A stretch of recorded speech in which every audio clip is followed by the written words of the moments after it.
Hey everyone. So today I'm just going to be talking about the Wacom Movink. So I've been having a chance to use it for the past 2 to 4 weeks. So I've been using it quite a bit. So I thought maybe if I could share my thoughts and put on this video, some of you who might be considering to buy it can take away some points to keep in mind if you're considering on buying it. So yeah, let's jump right into it. So this is the tablet itself. So it's not exactly a tablet per se. It's actually like a screen, like a portable screen. And I have to say, it's like super, super slim. It's one of the most thinnest displays I've ever seen and ever felt. It's like 4 mm thick. That's what the website says, and it's like 420 grams, and it's super light. I mean, what all you need to know is like it's super light and super nice to hold. So like if you're carrying it out a lot, using it for plein air painting or something like that, so it's easier to hold in your hand, and your hand can hardly feel the weight, right? So it's easier to draw with. So the screen also comes with two USB-C ports, so each on one end. So that's good. So like if maybe if you're a lefty or a righty, however your position on your sitting position might be, it's easier to hook up the USB-C wire. The package actually comes with a USB-C all display wire, which I think we can talk about a little bit more later. So it's pretty straightforward. You just hook it up into your USB-C port and into your laptop, and then you're ready to go. So it's very straightforward. The driver installation is a breeze. Like the moment you hook it in, the driver prompts come in, or you can just manually download it from the Wacom website, and yeah, you're pretty good to go. Installation wise, it's all good. It also comes with two on-screen buttons, one on each side again. So every time you press on that button, it'll give you more options. So if you want to control the display brightness, or if you want to change the color profile, and so many other options, right? So I think that's really great. So that it pops up an on-screen display where you can change these options. So there's no physical buttons that I see apart from the on-screen ones. So yeah, overall it's a great design. Uh, so really neat, really neat. So who is this device for? So the Movink is like a super lightweight portable OLED display screen which you can draw with. I say display screen because not again it's not an iPad where you can just it doesn't come with its own battery or anything like that. You always have to have it hooked it up to a laptop or a computer to to use it. So it's extremely lightweight, and if you're a person who's just starting out with art, who wants a device to practice with a lot, who loves drawing on a screen rather than a flat tablet, I think the Movink is probably for you. Or if you're a professional who's been doing art for years and just needs a casual device to carry around on his backpack with, to a cafe or a park. And some people still do that, right? Instead of using an iPad, you just hook up your laptop with the drawing tablet and just start drawing. If you're that kind of person, the Moving works great for casual sketching, of course. It's super lightweight. I think portability probably its most key feature. It's like extremely lightweight. And the other thing that I notice is you can also use it as a portable display. Like even if you are not drawing, you just need like an additional screen for you to keep up some references. Like I use PureF a lot, especially when I'm doing concept art or illustration. I use PureF a lot, and usually I feel that it takes a lot of my real estate on my screen. So I think it's good to have the Wacom Movink. You can even use it as an alternate display, which I think is an absolute value add for this display. So yeah, if you're a hobbyist or a professional who's looking for a additional screen to draw with, I think the Movink is great. Okay, so the next thing that I wanted to talk about this Movink tablet is this one, the Pro Pen 3. So I've been using tablets quite a lot, like digital tablets. I've been using the Intuos Pro 2017 model for like 8 years. I had the large one, and then in those 8 years, also been using the iPad and the Apple Pro Pencil. I also tried the newer version of the iPad, the M4 with the Apple Pencil Pro Pencil 2. And I have to say, I think Wacom just nailed it with the Pro Pen 3. It's so light, and the tracking technology is absolutely excellent. So like every time I draw a line, it feels like I'm actually drawing with my pencil. So I draw with graphite a lot. I love drawing with 2B pencils and all that. So it's basically the exact same feel. The weight of this pen is so light. I mean, I considered holding the Apple Pencil, and that feels a lot more heavier to me after I hold this. And I also have the Pro Pen 2, which is still the lighter version. It's not the version that comes with the tablet itself. I got this pen separately, so like the pen feels a lot more slimmer and it's easier to hold. And the Pro Pen 3, as you can see, is a lot more slimmer than the Pro Pen 2 slim version. And honestly, it's just so great to hold. I think you're gonna love this pen, especially if you do a lot of inking work. If you're a person who does a lot of lines, right? So like when you're doing a comic book work, and illustration work, especially when you draw a lot of line work, you need to have really good quality lines. And I think this pen really nails it. I just can't say good enough things about it. I think Wacom has been killing it with their 2025 product line, and the Pro Pen 3 might be just the thing to set itself apart from from the rest of the competition. I think this one really takes the cake. This is the best pen to draw with today, at least in my opinion. Okay, so who is this device not for, right? So there are some important things to note about the Movink if you're seriously consider buying it. So if you are a concept artist, or even a student who's looking to buy a device to do professional work with, I can't fully recommend the Movink, and here's why.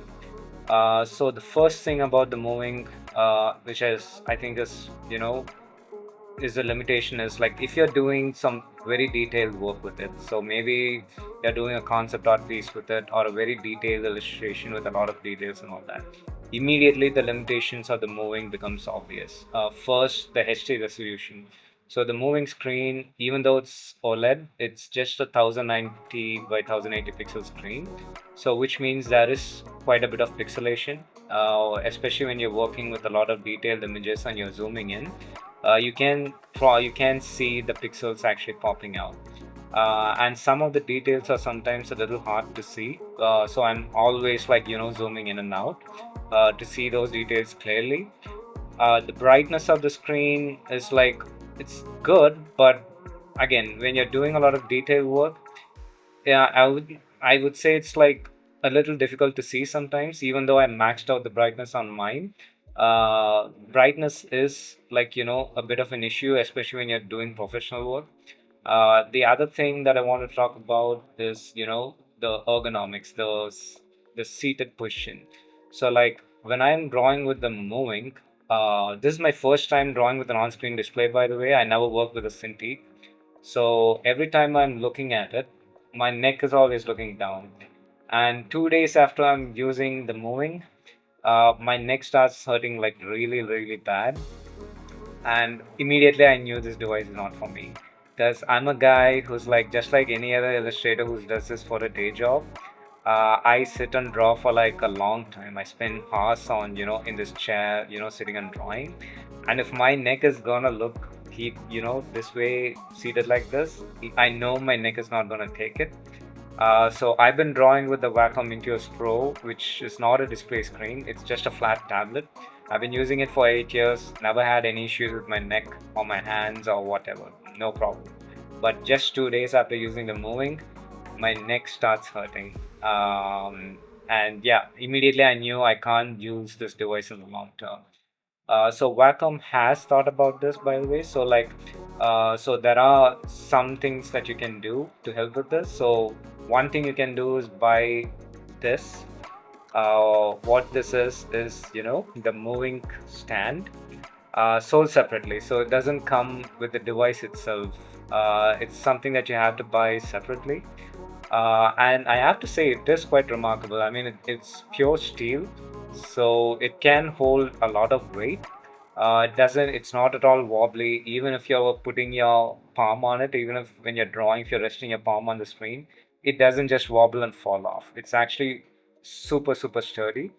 And I also felt like, it works multi-purpose. Like you can use it even on your Intuos Pro large tablet, which I tried using it, and that is significantly heavier, at least 400 grams heavier than the Moving, and this had no problem carrying it. So I think this stand is great, and then I think you can even use it as a book reader if you're reading a lot of heavy books.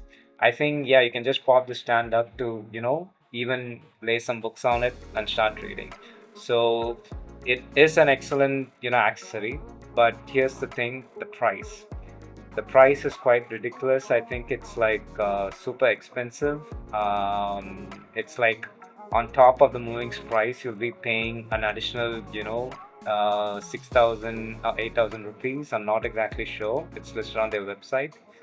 So it is not cheap. So this stand is quite expensive, which is a real bummer for me. So like if you're on a budget, I mean, it's a huge bummer, but it is an excellent stand. I will say that.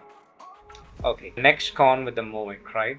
So, if you're a person who doesn't have a laptop and primarily uses a desktop PC, I would say you're in for a nasty surprise with the Moving. So here's the thing. So the Moving comes with a all display C wire. So this display C wire usually only works when with your usually it works just with your laptop, right? The USB C ports on your laptop can output a video signal automatically. So every modern laptop that you have today, that you buy today, the USB-C port that comes with it can output a video signal. So you don't everything is straightforward. You can just buy the Moving, get up the USB-C port on your laptop, everything works. But the moment you hook it up, with your desktop PC, maybe your desktop PC has a USB-C port, chances are it probably won't work, because unless of course the USB-C port on your desktop PC can output a video signal, which most motherboards can't do. So either you have to separately buy an add-on card to do that, or what you can do is buy a Wacom converter, which is again sold separately on their website. So Wacom converter, you just hook up the Moving separately. You add another, it comes with three separate wires, right? So one for power delivery, one for the output signal, and one for HDMI if you want to hook it up to the HDMI port. And once again, this is super expensive. The Wacom converter doesn't come cheap. It's another expensive thing that you need to get just to use your Wacom Moving with your desktop PC, which I find is a real deal breaker for me.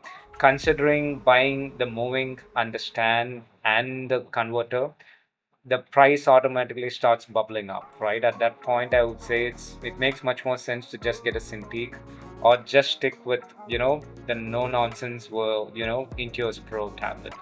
If you don't mind using, if you don't care about drawing on a on the screen with a display, I think the Intuos Pro large makes much more sense, because in my experience it's been no nonsense, it's been plug and play, and the best part is you get to use the actual full size of your monitor. So once again, coming back to the Moving, the limited size becomes a problem. It's just a 13-inch display, and especially when you're working on collaborative projects, when you're working with a lot of people and you have like a bunch of your friends or designers behind you who want to look at what you're working on, the Moving is like too small a screen to actually share anything to your friends to see. So it makes much more sense if you want to show the work that you're doing to your colleagues, to have them on your monitor. So when you're working on your monitor, everyone can see it, and it's easier to to share notes and whatnot. And forget about the other designers. Even when I'm working on a important project on the Moving, every now and then I just shift the Photoshop screen to my monitor just so I could, see the overall picture. Because the moving, it's really hard to see the overall composition since it's like a smaller screen. I'm always zoomed in on the part that I'm working on, and it makes me sometimes forget the big picture. So every now and then I have to jump to the my monitor so that I could see how the picture is coming along and how the overall image is looking. So again, this is exactly what I meant by I don't recommend the moving for doing professional work, because usually when you're doing professional work you're doing a lot of feedback rounds. Usually it involves a lot of detail. There's multiple characters, multiple props, objects on the scene. So this could actually be challenging to do on the moving since it's actually a very small screen. So it's great for practicing and doing portraits and small scale illustrations. A lot of personal work, I would say. The other thing that issues that I had with the moving is some driver issues. So if you're a person who does a lot of 3D, if you're planning on using Blender and Grease Pencil with the moving, you should know that I had issues with Grease Pencil. So I hooked up the moving and I installed the latest drivers. And then every time I tried to use Grease Pencil, the pressure sensitivity was out of whack. The lines were not proper at all. They are very zigzaggy, and I knew that something was wrong, something was not right, and I couldn't figure out what. I couldn't figure out what it was. I asked my friends, and we couldn't figure it out. The last thing I tried was just install the initial driver, the legacy driver. I just ignored the latest one, and I tried installing the legacy driver, and surprisingly it worked.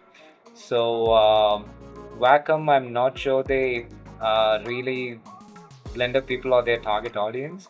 So I can't say Blender issues will be fixed in the future drivers. I'm not exactly sure they're working on that.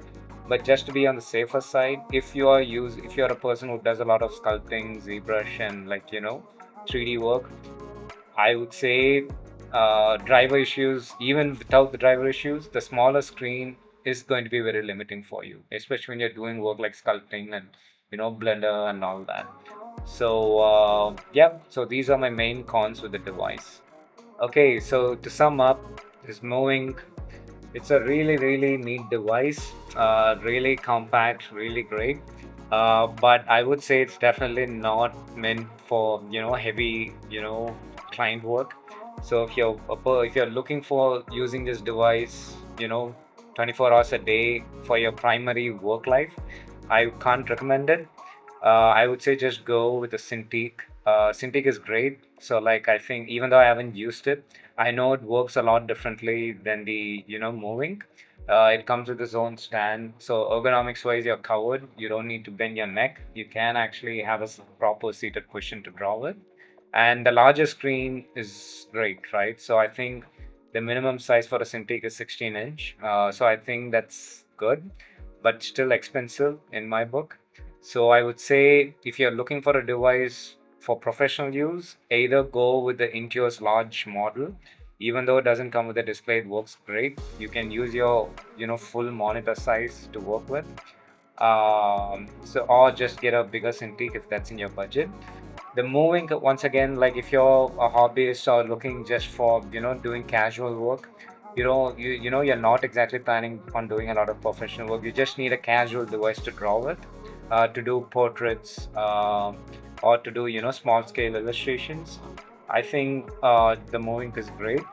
You can also consider an iPad honestly at this point, because the price starts beefing up, right? Like the moving alone is 52,000, and after rupees, and on top of that, if you're looking to get the stand, that's another 6,000 to 8,000, and then the Wacom converter, like I told you about. If you're planning on using it with your desktop PC, that's gonna add up to your cost like another 8,000 rupees.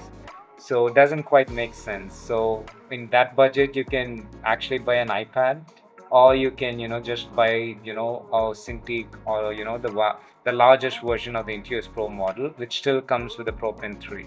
All 2025 Wacom products, I think, comes with the Pro Pen 3, and for me at least, that's the main selling point.